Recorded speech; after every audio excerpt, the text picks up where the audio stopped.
Foreigners have been coming to India for centuries, just as they come today, attracted by its many features.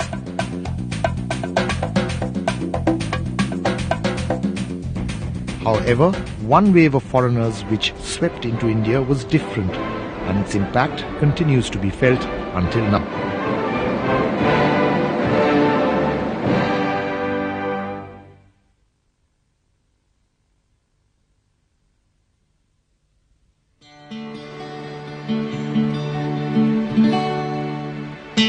Just about 500 years ago, Europeans set out to explore the sea routes to the fabulous East, home of exotic and immensely valuable spices.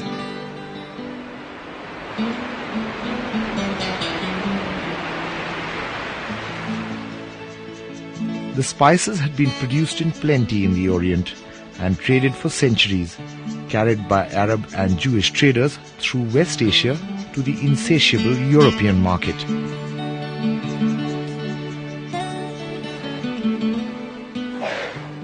The European merchants had to rely upon middlemen for the supply of these highly profitable commodities.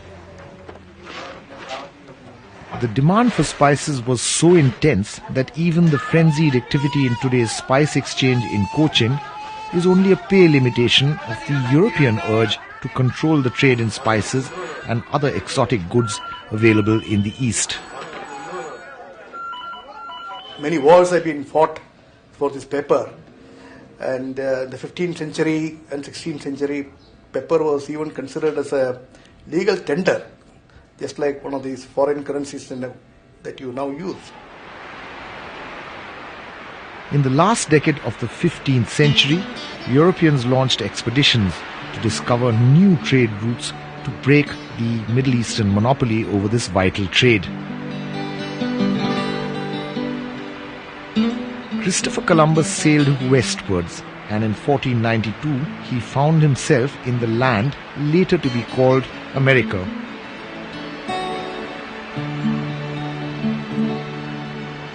Columbus went to his deathbed convinced that he had discovered a new route to the Indies.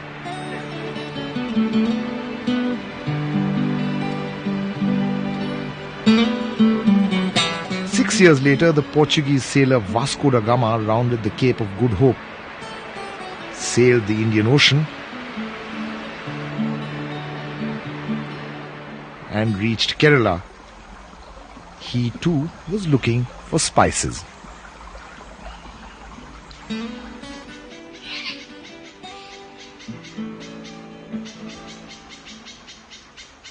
For the Western Europeans, Indian spices in general and pepper in particular was very important. And the reason was that European grasslands would go under the snow in winter. As a result, cattle had nothing to feed on, and therefore cattle had to be slaughtered. Now, in order to preserve the meat through winter, addition of pepper was very significant. Valuable as spices were, they were not the only commodity which attracted the Europeans to India. They'd heard enough tales of the fabulous wealth of India. The magic of its famous textiles cast a spell far beyond the shores of the subcontinent.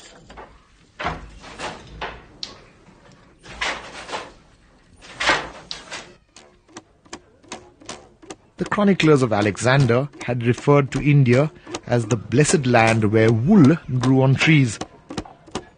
They were of course referring to cotton.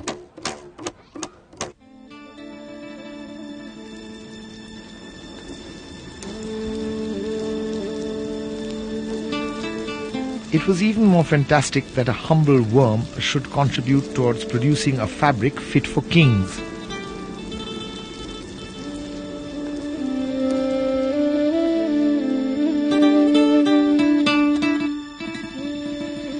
The silk industry may have originated outside India, but Indian craftsmen and weavers gave it a distinctive sheen which attracted traders from far and wide.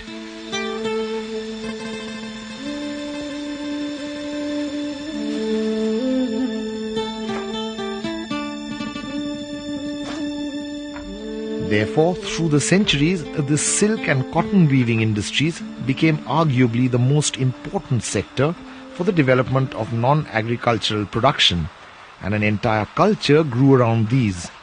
And even as these attracted Western traders, the technologies they brought in also had their impact on the processes of production.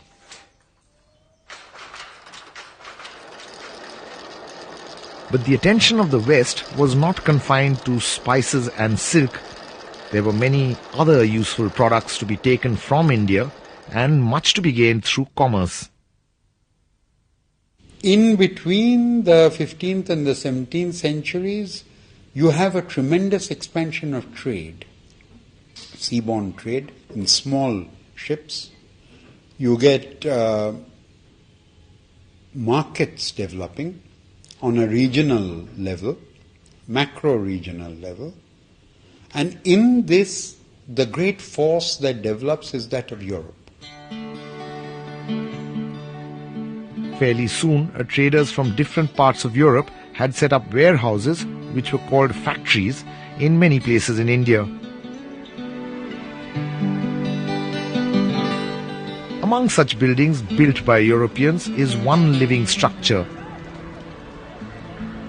The main block of the Patna College was built by the Dutch East India Company, which traded in many commodities, the most important of which was saltpeter, an ingredient of gunpowder.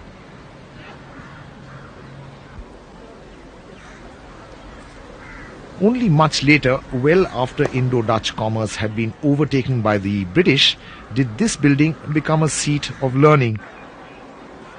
Some feel that it retains its explosive content even today.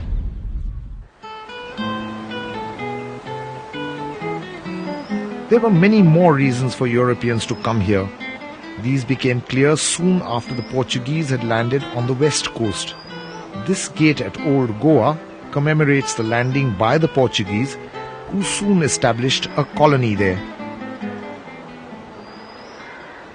The Portuguese came to India in 1498.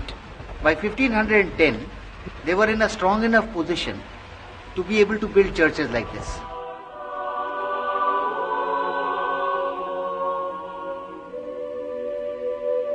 Now, one of the reasons why they had come to India with such amount of zeal was because of the Spanish Inquisition, which was going on in Europe at that time. The Inquisition made them seek to convert the Indian population, particularly in Goa. They tried all kinds of methods, blandishments, torture. In fact, it was said that the Portuguese came to India with the Bible in one hand and the sword in the other. However, large-scale conversions became possible only when they passed a very interesting law. And the law was that property could only be inherited in the legitimate line of children. Legitimacy, however, was defined as the product of marriages which had been conducted in churches. Now, the propertied classes of Goa, particularly the Saraswat Brahmins, found a very interesting method of coping with this law. Often, one brother would convert to Catholicism and get married in the church. Thereby, property would remain in the family, while the rest of the family remained Hindu.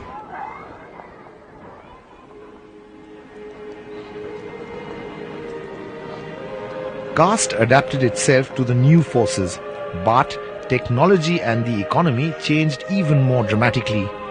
Barely years after their incursion into the Indian Ocean, the Europeans in general and the Portuguese in particular had established their hegemony over the sea lanes.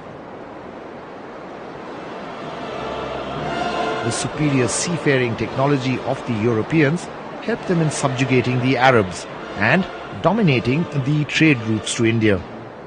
The dominance of the Europeans over the Arabian Sea was such that they issued passes to all seafarers, and even the mighty Emperor Akbar had to obtain a carta, that's a bill of passage, from the Portuguese when he wanted to send a ship across the ocean.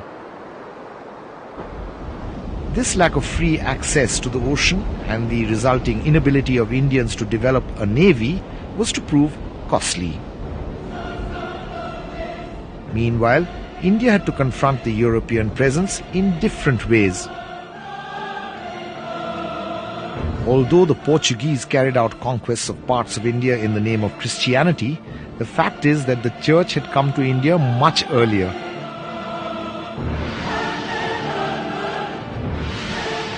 Saint Thomas the Apostle had brought Christianity to India a few years after the crucifixion of Jesus, and this memorial in Kerala is witness to that visit.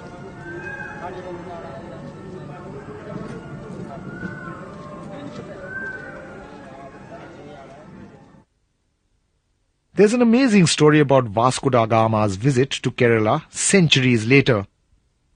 He is said to have bowed before a statue of Kali, the mother goddess, thinking it was an image of the Virgin Mary. However, fairly soon afterwards, the Portuguese started building large churches and cathedrals. Their early years in India coincided with the Inquisition in Europe, a period of religious fanaticism.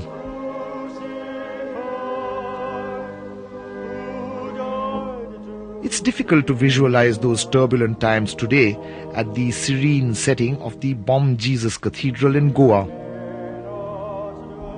The Portuguese influence turned more joyous later on and is still evident in many ways in Goa.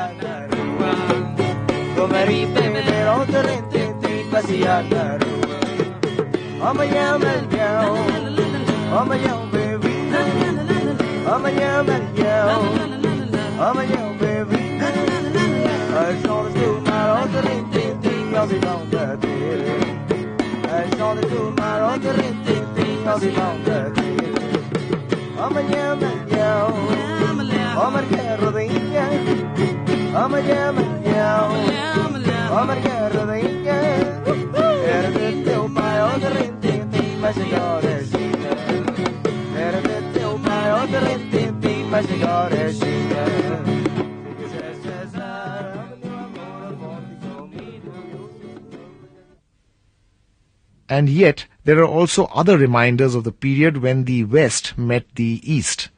The Padre Ki Haveli in Patna is one such site. Located near the Olandas Tola, that's Hollanders' settlement, it is one of the many monuments of the early contacts between Europe and India. That encounter was not easy.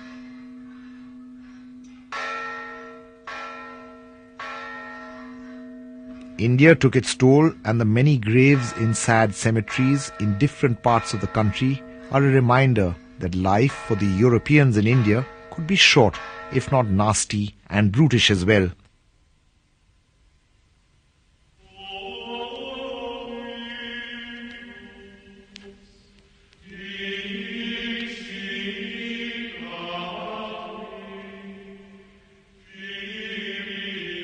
They made little attempt to adapt to the climate, and they and their families were easy prey for disease and death in various guises.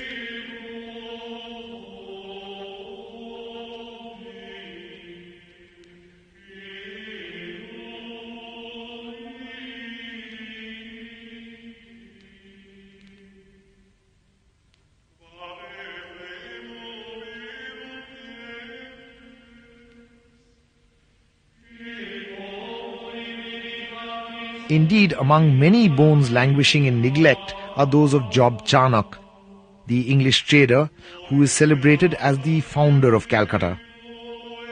Charnock's grave is from a period when Europeans in India were mere traders.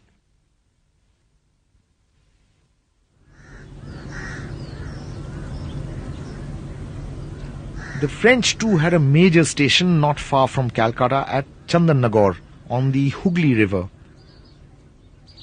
It's a sleepy little town today, with a riverfront where its youth while away their time, seemingly oblivious of their French connection. The legacy of France is largely confined to the museum, located in the house where General Dupleix once lived as governor of the French possessions in India.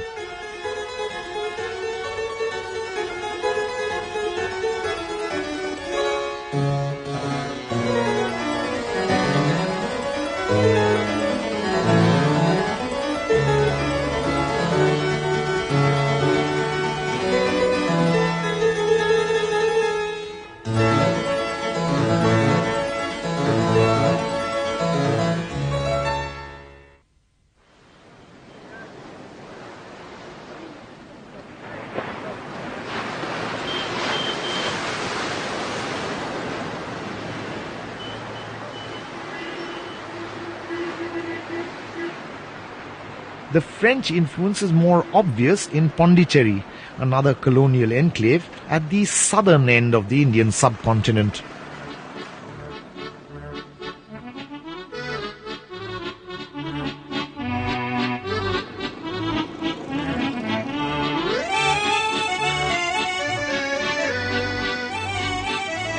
Official buildings, street signs, and even the typical French kepi, which is part of the uniform of its policemen, recall the French presence.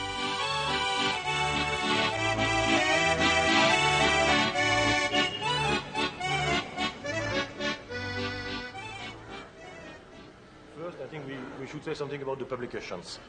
Ulrich is here and she can say something regarding the publications which are... A much more substantial example of the French connection is the Institute of the Far East, where European scholars and Indian pundits work together to reconstruct elements of India's past. What to do for that particular seminar. A less benign Western presence in India was that of the British, who also came as merchants but succeeded in establishing their empire. Other European powers too tried to conquer India, but the Portuguese and French ended up with only small enclaves. The British were much more successful.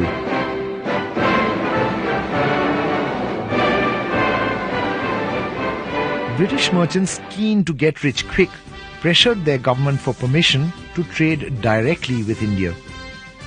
On the last day of December in the year 1600, Queen Elizabeth I granted them a charter. Thus the famous East India Company was formed, to grow later into the paramount power in the Indian subcontinent.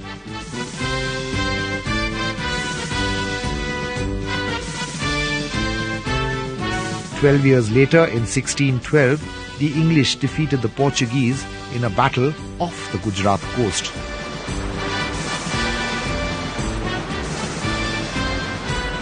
The growing strength of the company persuaded the Mughal Emperor Jahangir to allow it to build a warehouse at Surat.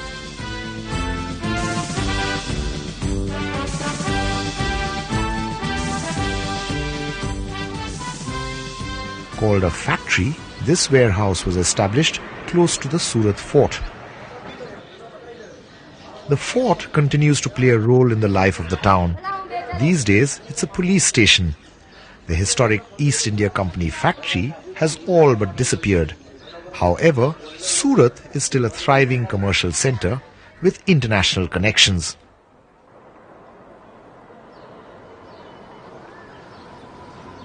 The now deserted European cemetery is a reminder of how far these connections go back.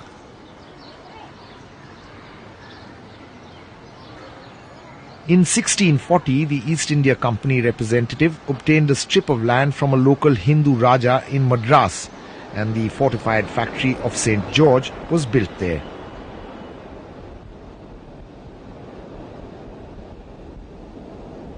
Fort St. George today contains many offices, including that of the Archaeological Survey of India, which stores precious fragments of the past. Among them, remains of the Roman trading post at nearby Arikamedu. When the Romans came to Arikamedu to trade, the balance of trade was very much in the favor of India. So much so that there was a massive drain of gold from Rome to India. And Pliny the Elder, for instance, complained bitterly about the extravagant habits of the Romans. Much later, when Robert Clive came to India, first as a clerk of the East India Company and later as the governor in Madras, in which capacity he lived in this building, the balance of trade was still favorable for India. But shortly after that, when the East India Company consolidated its position, the balance of trade changed and India started being drained of its wealth.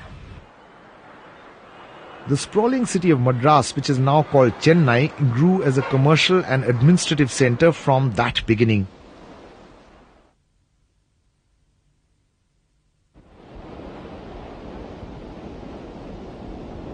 In 1661, the Portuguese princess Catherine of Braganza brought the island of Bombay as part of her dowry when she married Charles II of England. By 1668, King Charles had rented Bombay, the finest port on the west coast of India, to the East India Company.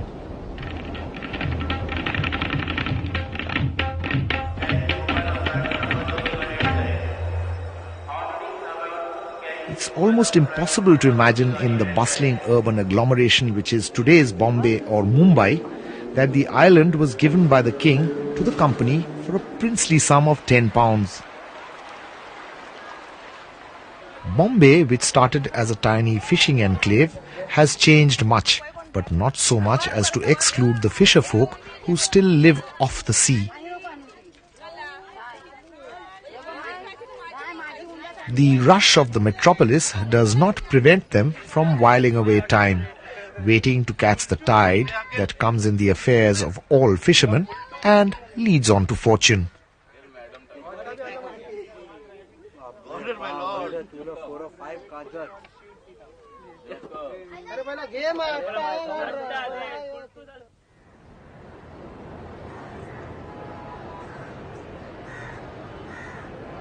However, more than Madras or Mumbai, Chennai or Bombay, it was Calcutta which became the focal point of the British presence in India. And Calcutta continues to court some of the pomp and circumstance of the empire.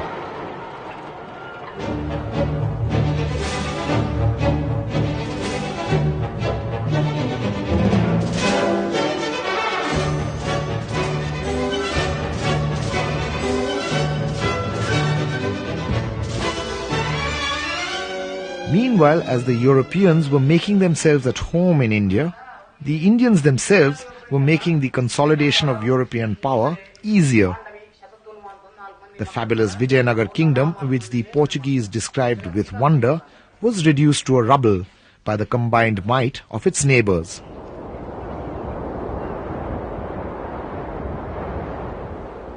Even as the British were positioning themselves to conquer India, the Mughals seemed to be quite unaware of the threat. In fact, they were preoccupied with rebelling against each other and fighting each other. The most famous rebellion was that of Jahangir, who rebelled against Akbar. Later, when Jahangir himself became emperor, he befriended an Englishman called William Hawkins. Jahangir was impressed by Hawkins' ability to speak in Turkish, but also he was greatly impressed by the man's ability and capacity to drink. He made him a boon companion, a noble of the court. All this was happening when Hawkins was writing to the English East India Company saying that his closeness to the emperor would help the company in its plans and also, of course, help Hawkins feather his own nest. At a more mundane level too, Indian society and economy could not change fast enough to resist the European onslaught. India benefited from the new crops which the Europeans brought from South America and elsewhere.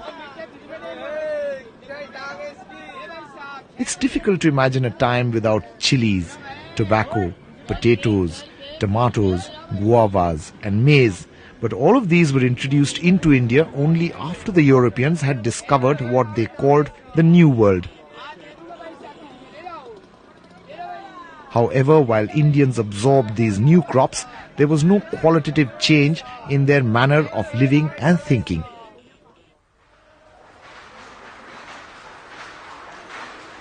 In most cases, production continued through age-old techniques, and even the textiles, for which there was a large market at home and abroad, continued to be produced more or less as they had been for centuries. In fact, with the increasing imports of machine-made textiles from England, the Indian handloom industry languished, and there was even a de-industrialization of the country.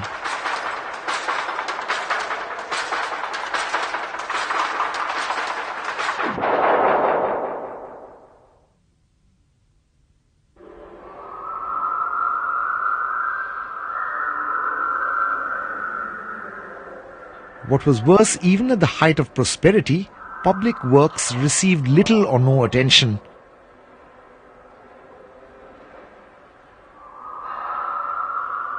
When this did happen once in a while, as in the construction of tanks in Gujarat, much of the wealth was wasted and frozen in ornamentation.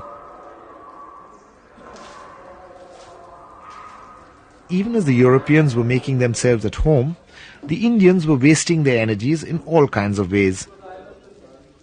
The door had been left open for the West to walk in and dominate the East.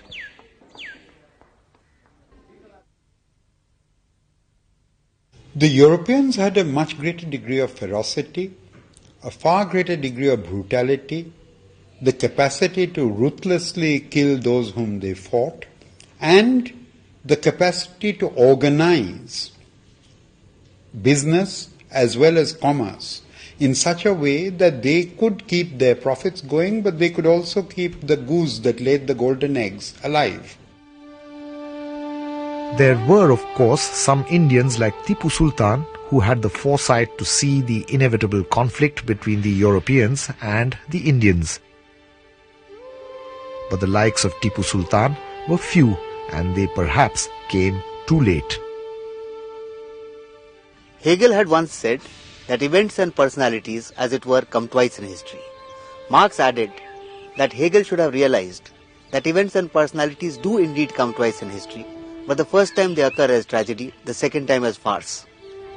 If Marx had been talking about the cases of Krishnadeva Raya and Tipu Sultan, he might have come to the conclusion that events and personalities come twice in history, the first time as tragedy, the second time as even more profound tragedy. The case of Krishnadeva Raya illustrates part of this.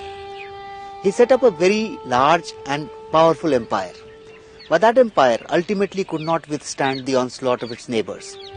The very nature of feudalism on which the Vijayanagara Empire was built, it ate into its vitals. Apart from that, the neighboring kings were constantly competing with Vijayanagara and attacking it. And finally, the internecine fights which went on between the Shaivites and the Vaishnavas also destroyed the empire from within. Tipu Sultan, a few centuries later, built a much more modern empire. He was a member of the Jacobin Club. He planted a tree called liberty. He gave to his citizens a very model code of laws. Nevertheless, faced with the fact that the Nizam entered into an unholy alliance with the British, Tipu was defeated. He was himself killed, and his empire, the big kingdom that he had built, was thoroughly destroyed. Even the valor of Tiger Tipu, who fell fighting the British, could not prevent history from taking its own ironic turn.